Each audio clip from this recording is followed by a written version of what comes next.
ಊಟದ ಆಟ ಪದ್ಯ. ಕವಿ ಜಿ.ಪಿ. ರಾಜರತ್ನಂ. 1 2 ಬಾಳೆಲೆ ಹರಡು, 3 4 ಅನ್ನ ಹಾಕು, 5 6 ಬೇಳೆ ಸಾರು, 7 8 ಪಲ್ಯಕ್ಕೆ ದಂಟು, 9 10 ಎಲೆ ಮುದಿರೆತ್ತು, 1 ರಿಂದ 10 ಹೀಗಿತ್ತು, ಊಟದ ಆಟವು ಮುಗಿದಿತ್ತು. ಈಗ ಕೇಳಿದ ಪದಗಳು ನೋಡುವುದಾದರೆ 1 2 ಬಾಳೆಲೆ ಹರಡು, 3 4 ಅನ್ನ ಹಾಕು, 5 6 ಬೇಳೆ ಸಾರು, 7 8 ಪಲ್ಯ ದಂಟು, 9 10 ಎಲೆ ಮುದಿರು ಎತ್ತು ಊಟ. ಪದಗಳ ಅರ್ಥ.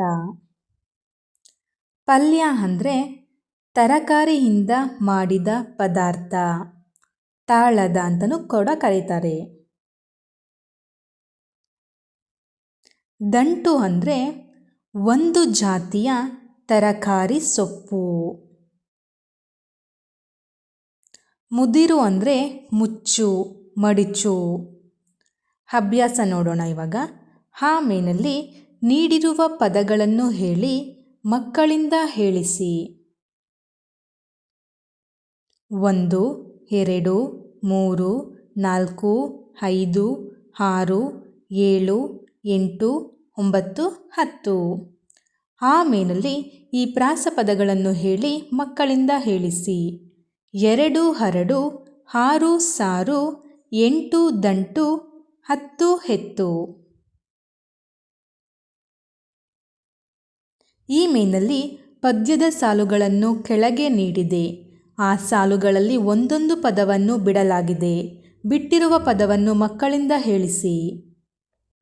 1 2 ಬಾಳೆಲೆ ಹರಡು, 3 4 ಅನ್ನ ಹಾಕು, 5 6 ಬೇಳೆ ಸಾರು, 7 8 ಪಲ್ಯಕ್ಕೆ ದಂಟು, 9 10 ಎಲೆ ಮುದಿರೆತ್ತು. ಈಗ ಈ ಮೇನಲ್ಲಿ ಚಿತ್ರಗಳನ್ನು ತೋರಿಸಿ ಪಕ್ಕದಲ್ಲಿರುವ ಪ್ರಶ್ನೆಗಳನ್ನು ಕೇಳಿ ಮಕ್ಕಳಿಂದ ಉತ್ತರ ಪಡೆಯಿರಿ. ಈ ಹಣ್ಣಿನ ಹೆಸರೇನು? ಇಲ್ಲಿ ಎಷ್ಟು ಹಣ್ಣಿದೆ? ಈ ಹಣ್ಣಿನ ಹೆಸರು ಮಾವಿನ ಹಣ್ಣು. ಇಲ್ಲಿ 1 ಮಾವಿನ ಹಣ್ಣು ಇದೆ. ಈ ಚಿತ್ರದಲ್ಲಿರುವ ಹಣ್ಣಿನ ಹೆಸರೇನು? ಇಲ್ಲಿ ಎಷ್ಟು ಹಣ್ಣುಗಳಿವೆ?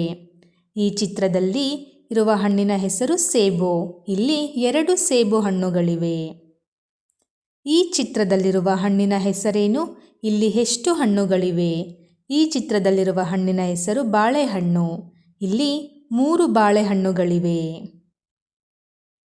ಈ ಚಿತ್ರದಲ್ಲಿರುವ ಕಾಯಿಗಳ ಹೆಸರೇನು? ಇಲ್ಲಿ ಎಷ್ಟು ಕಾಯಿಗಳಿವೆ?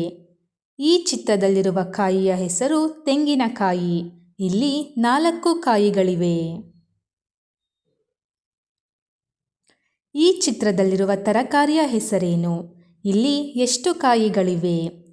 ಈ ಚಿತ್ರದಲ್ಲಿರುವ ತರಕಾರಿಯ ಹೆಸರು ಬೆಂಡೆಕಾಯಿ. ಇಲ್ಲಿ 5 ಬೆಂಡೆಕಾಯಿಗಳಿವೆ. ಧನ್ಯವಾದಗಳು ಮಕ್ಕಳೇ.